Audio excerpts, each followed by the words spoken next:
ಆ ರಾತ್ರಿಯಲ್ಲಿ ಮೆಡಿಟೇರಿಯನ್ ಸಮುದ್ರದ ಅಲೆಗಳ ಮೇಲೆ ವಿಚಿತ್ರವಾದ ಚಟುವಟಿಕೆಯೊಂದಿಗೆ ಒಂದು ಸುದ್ದಿ ಬಂತು. ಭಾರತದ ತ್ರಿಕಂಡ ಟರ್ಕಿಯ ಪ್ರಾದೇಶಿಕ ವ್ಯಾಪ್ತಿಯೊಳಗೆ ಪ್ರವೇಶಿಸಿದೆ ಎಂದು.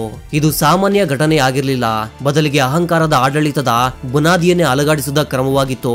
ಏಕೆಂದ್ರೆ ಟರ್ಕಿಗೆ ಯಾವುದೇ ಏಷ್ಯಾದ ಶಕ್ತಿ, ವಿಶೇಷವಾಗಿ ಭಾರತ, ತನ್ನದೇ ಪ್ರದೇಶದಲ್ಲಿ ಧೈರ್ಯವಾಗಿ ತನ್ನ ಬಾವುಟವನ್ನು ಆರಿಸುವುದೆಂದು ಊಹಿಸಿರಲಿಲ್ಲ. ಟರ್ಕಿಯ ರಾಡರ್ ವ್ಯವಸ್ಥೆಯು ಭಾರತದ ತ್ರಿಕಂಡದ ಚಲನೆಯನ್ನು ಗುರುತಿಸಿದ ಕ್ಷಣವೇ ಅಹಂಕಾರದ ಸೇನಾ ಪರಿಷತ್ತಿನ ನಿದ್ದೆಯನ್ನ ಕದಡಿತು. ಗಸ್ತು ತಿರುಗ್ತಾ ಇದ್ದ ನೌಕಾದಳದ ಹಡಗುಗಳಿಗೆ ತಕ್ಷಣವೇ ಹಿಂದಿರುಗುವ ಆದೇಶ ನೀಡಲಾಯಿತು ಮತ್ತು ಮೆಡಿಟೇರಿಯನ್ ಸಮುದ್ರದಲ್ಲಿ ವಿಚಿತ್ರವಾದ ಮೌನ ಆವರಿಸಿತು. ಒಂದು ಅದೃಶ್ಯ ಶಕ್ತಿಯು ಟರ್ಕಿಯ ಸಂಪೂರ್ಣ ನೌಕಾದಳದ ತಂತ್ರವನ್ನೇ ತಡೆದಂತಿತ್ತು. ಆದ್ರೆ ನಿಜವಾದ ರೋಚಕವೇನೆಂದ್ರೆ ಈ ತ್ರಿಕಂಡ ಎಂದರೇನು? ಇದು ಕೇವಲ ಭಾರತದ ಯುದ್ಧ ನೌಕೆಯೇ ಅಥವಾ ಇದುವರೆಗೆ ಜಗತ್ತಿಗೆ ಬಹಿರಂಗಗೊಳಿಸದ ರಹಸ್ಯ ಕಾರ್ಯತಂತ್ರದ ಯೋಜನೆಯೇ? ಇಲ್ಲ, ಇದೊಂದು ಸಾಮಾನ್ಯ ಹಡಗ. ಇದರಲ್ಲಿ ಏನಿದೆ ಅಂದ್ರೆ ಟರ್ಕಿಯಂತಹ ಪ್ರಾದೇಶಿಕ ದೈತ್ಯವು ತನ್ನದೇ ಮನೆಯಲ್ಲಿ ಭಯವನ್ನು ಅನುಭವಿಸ್ತಾ ಇದೆ.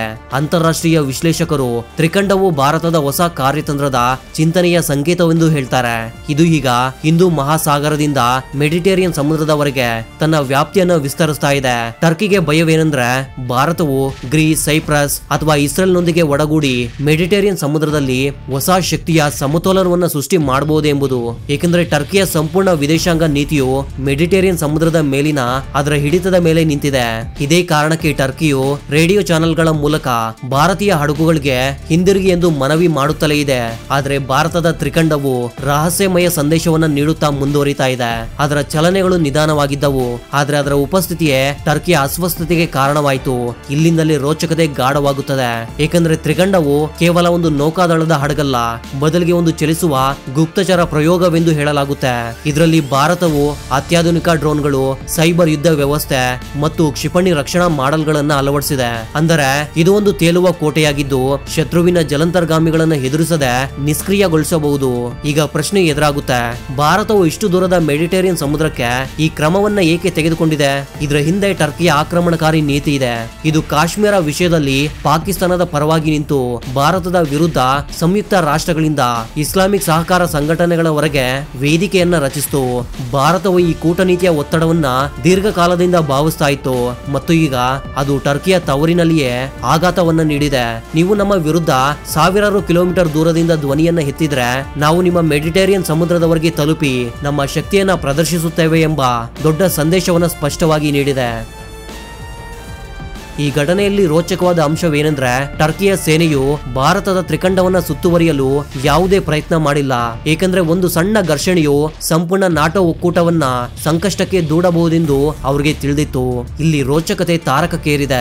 ಭಾರತವು ತ್ರಿಕಂಡವನ್ನ ಕೇವಲ ಸೇನಾ ಶಕ್ತಿಯ ಪ್ರದರ್ಶನಕ್ಕಾಗಿಯೇ ಕಳಿಸಿದೆ ಅಥವಾ ಇದರ ಹಿಂದೆ ಯಾವುದು ಆಳವಾದ ಕಾರ್ಯತಂತ್ರದ ರಹಸ್ಯವಿದೆಯೇ? ಉದಾಹರಣೆಗೆ ಮೆಡಿಟೇರಿಯನ್ ಸಮುದ್ರದ ಗ್ಯಾಸ್ ಭಂಡಾರದ ಮೇಲೆ ನಿಗಾ, ಇಸ್ರೇಲ್ ಟರ್ಕಿ ಸ್ಪರ್ಧೆಯಲ್ಲಿ ಹಸ್ತಕ್ಷೇಪ ಅಥವಾ ಯುರೋಪಿಯನ್ ಒಕ್ಕೂಟ ಸಮುದ್ರ ಮಾರ್ಗದಲ್ಲಿ ಭಾರತದ ಹೊಸ ಉಪಸ್ಥಿತಿ. ಕ್ರಮೇಣ ಈ ಸುದ್ದಿಯು ವಿಶ್ವದಾದ್ಯಂತ ಹರಡಿತು. ಭಾರತವು ಈಗ ಕೇವಲ ಹಿಂದೂ ಮಹಾಸಾಗರಕ್ಕೆ ಸೀಮಿತವಾಗಿಲ್ಲ, ಬದಲಿಗೆ ಪಶ್ಚಿಮ ಏಷ್ಯಾ ಮತ್ತು ಯುರೋಪಿಯನ್ ಬಾಗಿಲು ಕೂಡ ಬಡಿದಾಡಿದೆ. ಇದೇ ಕಾರಣಕ್ಕೆ ಟರ್ಕಿಯ ನಿದ್ದೆಯನ್ನ ಕೂಡ ಕೆಡಿಸಿದೆ. ಏಕೆಂದ್ರೆ ಭಾರತವು ತ್ರಿಕಂಡದ ಮೂಲಕ ಮೆಡಿಟೇರಿಯನ್ ಸಮುದ್ರದಲ್ಲಿ ಶಾಶ್ವತ ಉಪಸ್ಥಿತಿಯನ್ನ ಒಂದು ವೇಳೆ ಸ್ಥಾಪಿಸಿದ್ರೆ ಅಹಂಕಾರದ ಶತಮಾನಗಳ ಹಳೆಯ ಕನಸು ಈ ದೇಶದ ನಿಸ್ಸಂದಿಗ್ಧ ನಾಯಕನಾಗಿ ಸಾಬೀತಾಗುವುದು ಚೂರಾಗುತ್ತೆ. ಟರ್ಕಿಯ ಮಾಧ್ಯಮಗಳು ಈ ಭಾರತೀಯ ಹಡಗುಗಳು ತಮ್ಮ ಸಮುದ್ರ ಸಮತೋಲನವನ್ನು ಹಾಳು ಮಾಡುತ್ತಿದೆ ಎಂದು ಹೇಳಿಕೆಗಳನ್ನ ನೀಡ್ತಾ ಇವೆ. ಆದ್ರೆ ವಾಸ್ತವವೇನೆಂದ್ರೆ ಭಾರತವು ತುಂಬಾ ಯೋಚಿಸಿ ತ್ರಿಕಂಡವನ್ನ ಅಲ್ಲಿಗೆ ಕಳಿಸಿದೆ. ಇದರಿಂದ ಭವಿಷ್ಯದಲ್ಲಿ ಅದರ ನೌಕಾದಳದ ಶಕ್ತಿಯು ಏಷ್ಯಾದಿಂದ ಯುರೋಪ್ನವರೆಗೆ ವಿಸ್ತರಿಸಬಹುದು. ಆದ್ರೆ ನಿಜವಾದ ಪ್ರಶ್ನೆ ಇನ್ನೂ ಅದೇ, ಈ ತ್ರಿಕಂಡ ಕೇವಲ ಹಡಗೆ ಅಥವಾ ಭಾರತದ ಗುಪ್ತ ಕಾರ್ಯತಂತ್ರವೇ? ಈ ರಹಸ್ಯವೇ ಮೆಡಿಟೇರಿಯನ್ ಸಮುದ್ರವನ್ನ ಒಂದು ನಿಶ್ಚಿತ ಒಡನಾಟವಾಗಿ ಪರಿವರ್ತಿಸಿದೆ? ಅದರ ಉತ್ತರಕ್ಕಾಗಿ ನಾವು ಇನ್ನೂ ಕಾಯಬೇಕಾಗಿದೆ. ಟರ್ಕಿಯು ಈಗ ತನ್ನದೇ ಮನೆಯಲ್ಲಿ ಭಯಭೀತವಾಗಿದೆ. ಆದ್ದರಿಂದ ಪ್ರಶ್ನೆ ಎದುರಾಗುತ್ತೆ, ಈ ತ್ರಿಕಂಡ ಎಂದರೇನು? ಭಾರತವು ಇದನ್ನು ಏಕೆ ಮಾಡಿತು? ಟರ್ಕಿಯು ಭಾರತೀಯ ಹಡಗುಗಳನ್ನ ಏಕೆ ಪದೇ ಪದೇ ಹಿಂತಿರುಗಲು ಹೇಳ್ತಾ ಇದೆ? ಇಂದಿನ ವಿಡಿಯೋದಲ್ಲಿ ಇದನ್ನ ವಿವರವಾಗಿ ತಿಳಿಯೋಣ ಮತ್ತು ಈ ವಿಡಿಯೋನ ಸಂಪೂರ್ಣವಾಗಿ ನೋಡಿ, ಏಕೆಂದ್ರೆ ಇದರಲ್ಲಿ ಮೆಡಿಟೇರಿಯನ್ ಸಮುದ್ರದ ಸಂಪೂರ್ಣ ಪರಿಸ್ಥಿತಿಯನ್ನ ನೀವು ಅರ್ಥ ಮಾಡಿಕೊಳ್ಳಬಹುದು. ಆದ್ರೆ ಮುಂದುವರಿಯೋದಕ್ಕೂ ಮೊದಲು ಈ ವಿಡಿಯೋನ ಲೈಕ್ ಮಾಡಿ ಮತ್ತು ನಮ್ಮ ಚಾನೆಲ್ಗೆ ಸಬ್ಸ್ಕ್ರೈಬ್ ಮಾಡ್ಕೊಳ್ಳಿ. ವಾಸ್ತವವಾಗಿ ಭಾರತ ಮತ್ತು ಗ್ರೀಸ್ ನಡುವೆ ರಕ್ಷಣಾ ಸಹಕಾರವನ್ನ ಬಲಪಡಿಸುವ ದಿಕ್ಕಿನಲ್ಲಿ ಒಂದು ದೊಡ್ಡ ಯೋಜನೆ ನಡೀತಾ ಇದೆ. ಪ್ರಧಾನಮಂತ್ರಿ ಮೋದಿಯವರ ಗ್ರೀಸ್ ಭೇಟಿಯ ನಂತರ ಎರಡೂ ದೇಶಗಳ ನಡುವಿನ ದ್ವಿಪಕ್ಷೀಯ ಸಂಬಂಧಗಳು ತೀವ್ರವಾಗಿ ಬೆಳೆಯುತ್ತಿವೆ. ಈ ಸಂದರ್ಭದಲ್ಲಿ ಗ್ರೀಸ್ನ ಆಹ್ವಾನದ ಮೇರೆಗೆ ಭಾರತವು ತನ್ನ ಯುದ್ಧ ನೌಕೆಯನ್ನ ಕಳಿಸಿದೆ. ಈಗ ಗ್ರೀಸ್ನ ನೌಕಾದಳದೊಂದಿಗೆ ಮೆಡಿಟೇರಿಯನ್ ಸಮುದ್ರದಲ್ಲಿ ನೌಕಾ ಅಭ್ಯಾಸ ಮಾಡುತ್ತಿದೆ. ಇದರಲ್ಲಿ 2 ಡೆಸ್ಟ್ರಾಯರ್ಗಳು, ಒಂದು ತೈಲ ತುಂಬುವ ಹಡಗು ಮತ್ತು 2 ಗುಸ್ತು ಹಡಗುಗಳು ಸೇರಿವೆ. ಈ ಹಡಗುಗಳು ಗ್ರೀಸ್ನ ನೌಕಾದಳಕ್ಕೆ ಟರ್ಕಿಯ ವಿರುದ್ಧ ಪರಿಣಾಮಕಾರಿ ತಂತ್ರಗಳನ್ನ ಮತ್ತು ಯುದ್ಧ ತಂತ್ರಜ್ಞಾನವನ್ನ ಕಲಿಸುತ್ತೆ. ಸರಳವಾಗಿ ಹೇಳುವುದಾದ್ರೆ ಭಾರತವು ಗ್ರೀಸ್ನ ನೌಕಾದಳಕ್ಕೆ ವೃತ್ತಿಪರ ತರಬೇತಿ ಶಿಬಿರವನ್ನ ನೀಡ್ತಾ ಇದೆ. ಇದರಿಂದ ಅವರು ಮೆಡಿಟೇರಿಯನ್ ಸಮುದ್ರದಲ್ಲಿ ಟರ್ಕಿಯಂತಹ ದಾದಾಗಿರಿ ಮಾಡುವ ನೌಕಾದಳವನ್ನ ಹೆದರಿಸಬಹುದು. ವಿಡಿಯೋದಲ್ಲಿ ನೀವು ಒಂದು ಭಾರತೀಯ ನೌಕಾದಳದ INS ತ್ರಿಕಂಡ ಮತ್ತು ಗ್ರೀಸ್ನ HS ಟೆಸ್ಟಿಕಲ್ ಎಂಬ 2 ಹಡಗುಗಳು ಟರ್ಕಿಯ ಸಮುದ್ರದ ಹತ್ತಿರದಲ್ಲಿ ಅಭ್ಯಾಸ ನಡೆಸ್ತಾ ಇರೋದನ್ನ ನಾವು ನೋಡಬಹುದು. ಭಾರತೀಯ ನೌಕಾದಳವು ಈ ಸಂದರ್ಭದಲ್ಲಿ ಹಲವಾರು ಚಿತ್ರಗಳನ್ನ ಬಿಡುಗಡೆ ಮಾಡಿದೆ. ಇದು ಗ್ರೀಸ್ನ ನೌಕಾದಳವು ಯಾವುದೇ ಭಯವಿಲ್ಲದೆ ಆತ್ಮವಿಶ್ವಾಸದಿಂದ ತರಬೇತಿ ಪಡಿತಾ ಇರೋದನ್ನ ತೋರಿಸುತ್ತೆ. ಇದಕ್ಕೂ ಮೊದಲು ಗ್ರೀಸ್ನ ಹಡಗುಗಳು ಮೆಡಿಟೇರಿಯನ್ ಸಮುದ್ರದಲ್ಲಿ ಗುಸ್ತು ತಿರುಗಲು ಹೊರಟಾಗ ಟರ್ಕಿಯ ನೌಕಾದಳವು ಅವುಗಳನ್ನ ತಡೆದಿತ್ತು. ಕೆಲವೊಮ್ಮೆ ವಾಟರ್ ಕೆನಾನ್ಗಳಿಂದ ದಾಳಿ ಮಾಡಿ ಹಡಗುಗಳಿಗೆ ಹಾನಿಯನ್ನು ಉಂಟು ಮಾಡ್ತಾ ಇತ್ತು. ಅಂದರೆ ದಕ್ಷಿಣ ಚೀನಾ ಸಮುದ್ರದಲ್ಲಿ ಜಪಾನ್ ಮತ್ತು ಫಿಲಿಪೀನ್ಸ್ ನೊಂದಿಗೆ ಮಾಡುವ ದಾದಾಗಿರಿಯನ್ನೇ ಟರ್ಕಿಯು ಇಲ್ಲಿ ತೋರಿಸಿತ್ತು. ಚೀನಾವು ತನ್ನ ಪ್ರದೇಶದಲ್ಲಿ ಯಾರನ್ನು ಪ್ರವೇಶಿಸಲು ಬಿಡ್ತಾ ಇರಲಿಲ್ಲ. ಟರ್ಕಿಯು ಮೆಡಿಟೇರಿಯನ್ ಸಮುದ್ರದಲ್ಲಿ ಯಾರನ್ನು ಸುಲಭವಾಗಿ ಬಿಡುವುದಿಲ್ಲ. ಆದ್ರೆ ವಾಸ್ತವ ಏನಂದ್ರೆ ಮೆಡಿಟೇರಿಯನ್ ಸಮುದ್ರದ ಮೇಲೆ ಟರ್ಕಿಗೆ ಸಂಪೂರ್ಣ ಹಕ್ಕಿಲ್ಲ. ಈ ಕಾರಣಕ್ಕಾಗಿಯೇ ಭಾರತದ INS ತ್ರಿಕಂಡವು ಗ್ರೀಸ್ನ ಪ್ರದೇಶಕ್ಕೆ ತೆರಳಿದಾಗ ಟರ್ಕಿಯು ವಿರೋಧವನ್ನ ತೋರಿತು ಮತ್ತು ತಕ್ಷಣವೇ ಹಡಗನ್ನ ಹಿಂತಿರುಗಿಸಲು ಕೇಳಿತು. ಆದ್ರೆ ಭಾರತವು ಸ್ಪಷ್ಟವಾಗಿ ಹೇಳ್ತು, INS ತ್ರಿಕಂಡವು ಅಭ್ಯಾಸ ಪೂರ್ಣಗೊಳ್ಳುವವರೆಗೂ ಹಿಂತಿರುಗೋದಿಲ್ಲ. ಏಕೆಂದ್ರೆ ಈ ಹಡಗು ಗ್ರೀಸ್ನ ಸಮುದ್ರ ಗಡಿಯೊಳಗಿದೆ, ಟರ್ಕಿಯದ್ದಲ್ಲ. ಭಾರತೀಯ ನೌಕಾದಳವು ತನ್ನ ಹಡಗು ಕಾನೂನುಬದ್ಧವಾಗಿ ಮತ್ತು ಅಂತಾರಾಷ್ಟ್ರೀಯ ನಿಯಮಗಳ ಅಡಿಯಲ್ಲಿ ಗ್ರೀಸ್ನ ಸಮುದ್ರದ ಒಳಗೆ ಇದೆ ಎಂದು ಹೇಳಿದೆ. ಟರ್ಕಿಗೆ ಈ ವಿಷಯವನ್ನು ಅರ್ಥ ಮಾಡಿಕೊಳ್ಳಲು ಕಷ್ಟವಾಗ್ತಾ ಇದೆ. ಇದುವರೆಗೆ ಟರ್ಕಿಯ ನೌಕಾದಳವು ಭಾರತೀಯ ಹಡಗಿನ ಸಮೀಪಕ್ಕೆ ಬರಲು ಧೈರ್ಯವೇ ಮಾಡ್ತಾ ಇಲ್ಲ. ಅಂತಾರಾಷ್ಟ್ರೀಯ ನಿಯಮದ ಪ್ರಕಾರ 2 ದೇಶಗಳ ಅಭ್ಯಾಸದಲ್ಲಿ 3ನೇ ದೇಶ ಅಡ್ಡಿಯಾದ್ರೆ ಅದನ್ನ ಶತ್ರುವಾಗಿ ಪರಿಗಣಿಸಲಾಗುತ್ತೆ. ಅಂದ್ರೆ ಟರ್ಕಿಯು ಏನಾದ್ರೂ ಮಾಡಲು ಪ್ರಯತ್ನಿಸಿದ್ರೆ ಭಾರತೀಯ ನೌಕಾದಳವು ನೇರವಾಗಿ ಪ್ರತಿಕ್ರಿಯಿಸಬಹುದು. ಈ ಸಮಯದಲ್ಲಿ ಗ್ರೀಸ್ಗೆ ಭಾರತೀಯ ನೌಕಾದಳದ ಸಹಾಯವು ತುಂಬಾನೇ ಅವಶ್ಯಕವಾಗಿದೆ. ಟರ್ಕಿಯು ಮೆಡಿಟೇರಿಯನ್ ಸಮುದ್ರದಲ್ಲಿ ನಿರಂತರವಾಗಿ ದಾದಾಗಿರಿ ಮಾಡುತ್ತಿದೆ.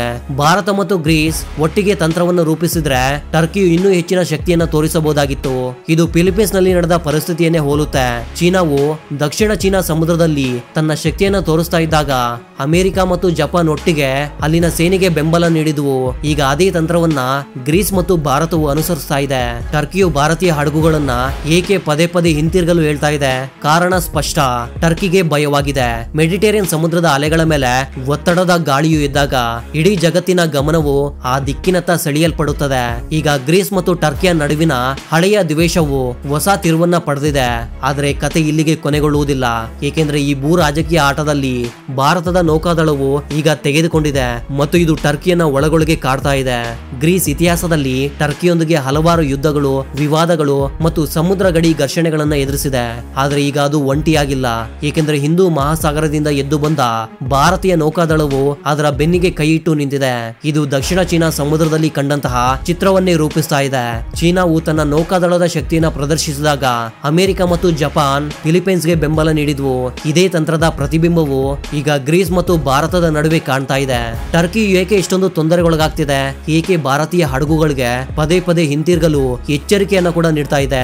ಇದಕ್ಕೆ ಉತ್ತರವು ಅದರ ಮಾನಸಿಕ ಸ್ಥಿತಿಯಲ್ಲೇ ಇದೆ. ಟರ್ಕಿಗೆ ತಿಳಿದಿದೆ, ಭಾರತದಂತಹ ದೊಡ್ಡ ಮತ್ತು ತ್ವರಿತವಾಗಿ ಉದಯಿಸ್ತಾ ಇರುವ ಶಕ್ತಿ ಕೇಂದ್ರವು ಗ್ರೀಸ್ನೊಂದಿಗೆ ತಂತ್ರವನ್ನು ರೂಪಿಸಿದ್ರೆ ಅದರ ದಾದಾಗಿರಿ ಮೆಡಿಟೇರಿಯನ್ ಸಮುದ್ರಕ್ಕೆ ಸೀಮಿತವಾಗದೆ ಅಂತಾರಾಷ್ಟ್ರೀಯ ವೇದಿಕೆಯಲ್ಲಿ ಅದರ ಚಿತ್ರಣವು ಕಟಕಟೆಗೆ ಒಳಗಾಗಬಹುದು.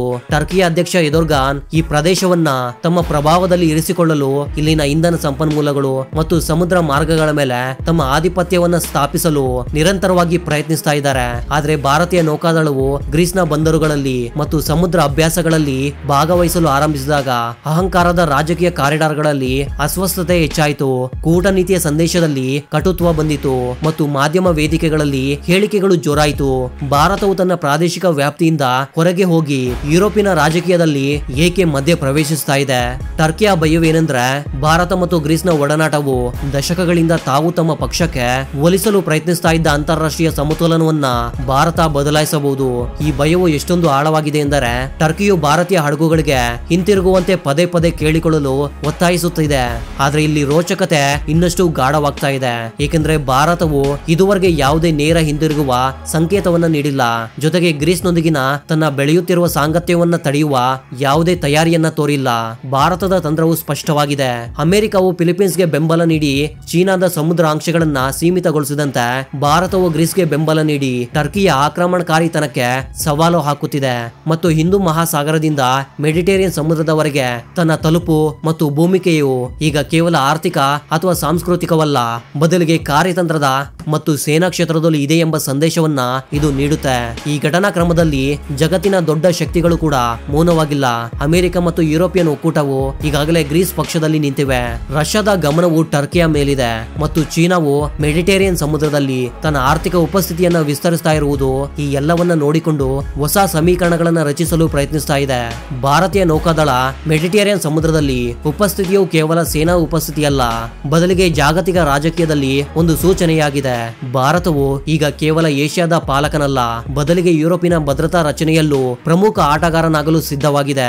ಭಾರತೀಯ ನೌಕಾದಳದ ಮೆಡಿಟೇರಿಯನ್ ಸಮುದ್ರದಲ್ಲಿ ಉಪಸ್ಥಿತಿಯು ಕೇವಲ ಸೇನಾ ಉಪಸ್ಥಿತಿಯಲ್ಲ, ಬದಲಿಗೆ ಜಾಗತಿಕ ರಾಜಕೀಯದಲ್ಲಿ ಒಂದು ಸೂಚನೆಯಾಗಿದೆ. ಭಾರತವು ಈಗ ಕೇವಲ ಏಷ್ಯಾದ ಪಾಲಕನಲ್ಲ, ಬದಲಿಗೆ ಯುರೋಪಿನ ಭದ್ರತಾ ರಚನೆಯಲ್ಲಿ ಪ್ರಮುಖ ಆಟಗಾರನಾಗಲು ಸಿದ್ಧವಾಗಿದೆ.